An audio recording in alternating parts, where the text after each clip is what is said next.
In a galaxy far, far away, a rogue scoundrel, a fur-covered alien, and a droid companion walk into a cantina and... Oh, have you heard this one before? Well, you're in good company. Welcome to Deep Thoughts While Gaming. I'm Chris Chappell. And today on Deep Thoughts While Gaming, we're grabbing our best blaster, firing up our speeder, and racing off to adventure in Star Wars Outlaws. Developed by Massive Entertainment, the Swedish subsidiary of Ubisoft, the next entry in the Star Wars gaming franchise seeks to build upon the nostalgia of the classic films of the 1980s while building a unique place for itself. A fresh Star Wars universe for modern audiences, you might say. While embroiled in a multitude of controversies since its initial announcement, the game most notably provides an example of the subtle yet impossibly powerful psychological effect simply entitled the normalization of deviance. This is the gradual process through which unacceptable practices or quality standards become acceptable over time through repeated exposure. Well, that finally explains The Room by Tommy Wiseau. Oh, hi, Mark. With all of the resources of Disney, Lucasfilm Games, and Ubisoft Studios behind them, the team at Massive Entertainment had originally set out on a grand mission to create an engaging, fun, an action-packed exploration of the expanded Star Wars universe, with the vast and primarily unexplored depths to the backdrop George Lucas created for his grand tales. The Star Wars franchise has immense potential for growth when done properly, and most importantly, with respect for their fans. Unfortunately, the final product found in Outlaws has been less than glowingly received by both critics and gamers alike, for a wide range of reasons, from simply pedantic to patently obvious. But few are singing its praises after its release to the public. The story follows Kay Vess, a Han Solo-esque rogue with the stunning looks of Matt Damon in Team America, who seeks to escape her homeworld Cantonica and start over. If only she could get away from the powerful crime syndicates of Canto, so she could have less competition while running her own criminal enterprise. Ah yes, a tale as old as time. Vess joins a small crew who are planning to infiltrate a new upstart syndicate called Zarek Besh, break into the vault, and lift the immense fortune contained within. More than enough for her to leave her homeworld behind for good. Fortunately for Kay, her new friend's intentions are less than above board. During the planned heist, Kay becomes unwittingly involved in the tumultuous galactic conflict with the Empire, and discovers her fellow conspirators were actually part of the Rebel Alliance all along. They were simply using her. The crew was never truly seeking to obtain the fortune Kay had been promised for her trouble. She was just a convenient way through the vault's defenses. As soon as their imprisoned ally Asara was free from the vault, it was the receiving end of a stun blaster for Kay. Left behind to take the fall for the break-in at the hands of the Syndicate's deadly leader, Sleero, Kay's story seems bleak.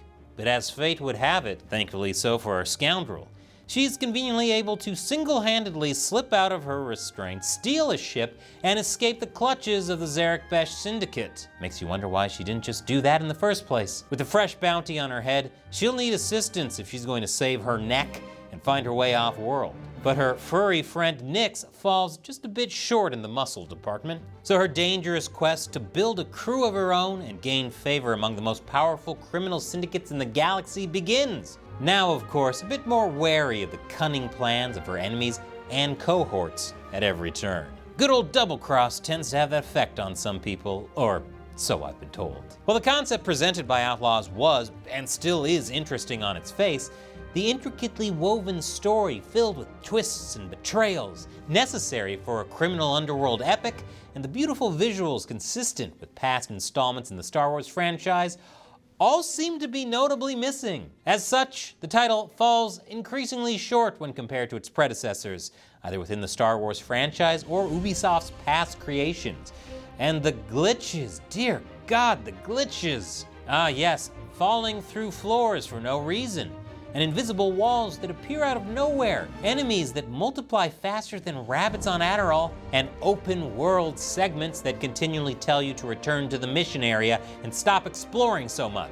Add in some horrendous facial animations and brain-dead stares, the likes of Mass Effect Andromeda, and a dash of enemy AI so idiotic they're unable to find you when you're standing right in front of them, and you have a recipe for something really special? Even among the most accepting gamers, Outlaws begins to fall apart pretty quickly. Seriously, Derek Zoolander could outwit the Stormtroopers at this point. With a story so shallow, a puddle might as well be an ocean, acting as your only way through the often laughable gameplay loops. One question seems to rise to the top. Why did they release a game in such a state in the first place? Does the public actually enjoy paying exorbitant costs for well-known franchise titles to play so poorly that the fun of the game becomes endlessly absurd glitches and not the game itself? Just asking for a friend. Originally coined by American sociologist Diane Vaughn when reviewing the famous Challenger disaster, she describes the normalization of deviance phenomena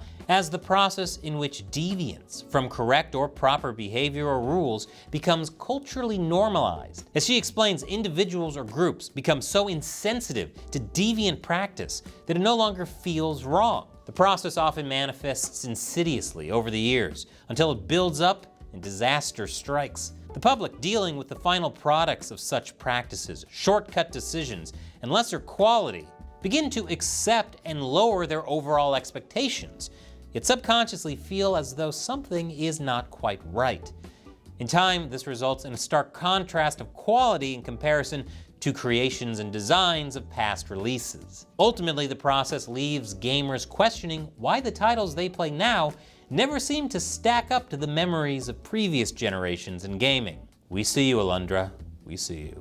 This phenomenon, however, is hardly contained to gaming. As the world of politics has only grown more viral and clinically online, the issue has become even more obvious to those paying attention and avoiding such normalization. Practices once seen as low-brow, repugnant, or despicable now find themselves as common, just part of the game. What would have forcibly removed a candidate or citizen from polite society is now not only accepted, but encouraged. Who needs dialogue and discussion when assassination attempts can keep things so interesting? Filled with worsening leadership and endlessly increasing lists of impossible promises, many politicians, seeing this effect in action, have willfully compromised their principles for political gain, adhering to odious double standards, removing any rules of conduct and accountability whatsoever, or twisting a nation's governance and expecting citizens to accept ever-worsening scenarios provides a truly perfect example of the insidious concept in action. Much like what gamers the world over have been experiencing for years. Lowered standards do not provide relief, only a growing apathy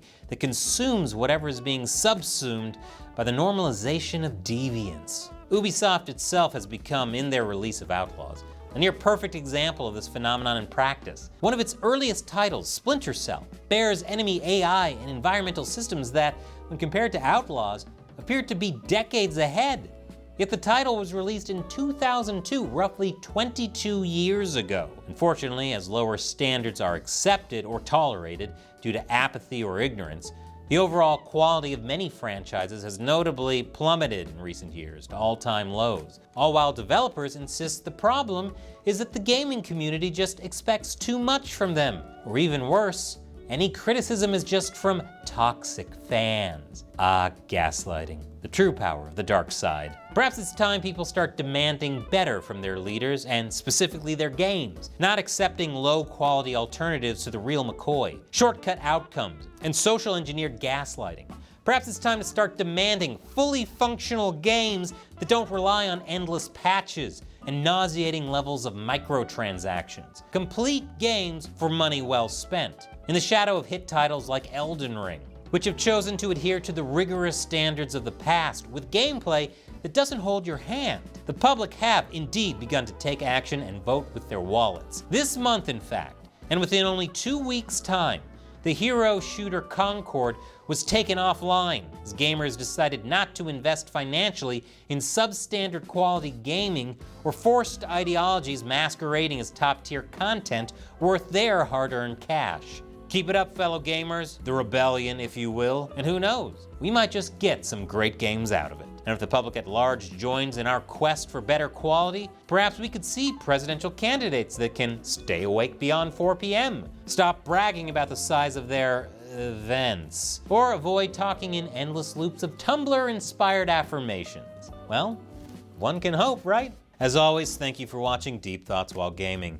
And remember, may the Force be with you. And by Force, I mean I hope you're filled with loads of tiny microscopic bacteria. Like Deep Thoughts While Gaming? Smash that like and subscribe button harder than Jabba the Hutt smashing a Twi'lek slave. That might just be the worst thing I've ever said. And since we don't get any of that Sweet Baby Inc. DEI investment, support the show on patreon.com/gamersunbeaten or hit that join button to get access to an exclusive Discord server, live streams, videos, custom emojis, and the unbearable truth that the Empire were the good guys all along. And while Western developers are making terrible games, Chinese developers have cracked the code to what gamers really want. Click here to find out what it is.